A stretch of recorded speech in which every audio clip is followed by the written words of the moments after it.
In Matthew 16:13 to 14, Jesus stops his disciples and asks a profound question. Who do men say that I, the Son of Man, am? And then his disciples respond. Some say you are Jeremiah, some say you are John the Baptist, some say you are Elijah. Then he pauses again and says, but who do you say I am? You've heard it so many times, people saying that I don't care what they say about me. I don't care what they think about me. But maybe it's time you did. If the Son of Man stopped to ask what the public perception was out there about him. Sometimes we rob ourselves of the needed hateful when we don't want to know what people out there are thinking of us. Yes, there is also a cause why we do that because we shouldn't let public perception damages us psychologically.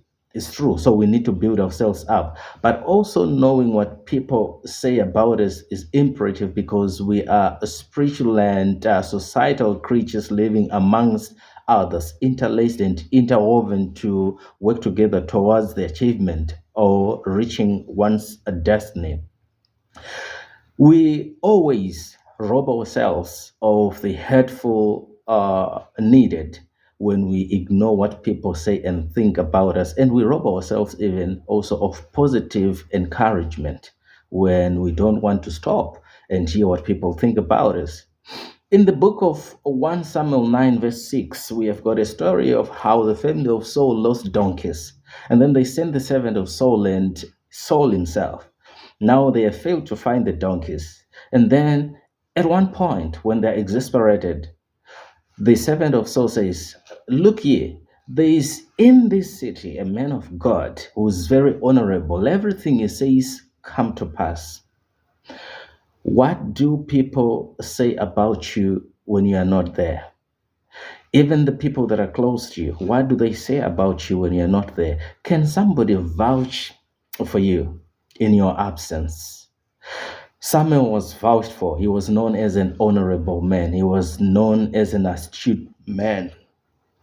You also find out that in the course of living amongst others, the main reason why we don't want to know what people think about us might be we have held for so long a time some virtues, some doctrines, some teachings, and we don't want to change or to shift our kind of thinking. So we don't want to hear what any other new thought or what any other person would say about us. And also, we want to dodge responsibility.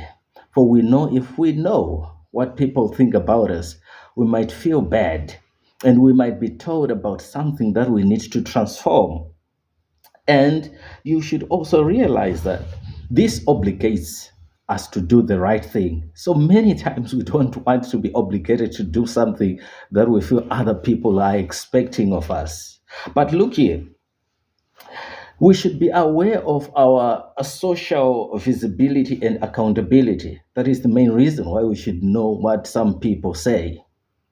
And we also should be mindful about behavior amongst others.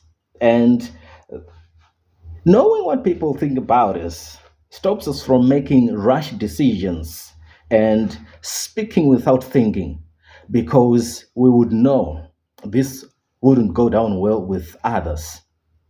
So, in as much as people always have a reason to say things, to talk, some say you are this,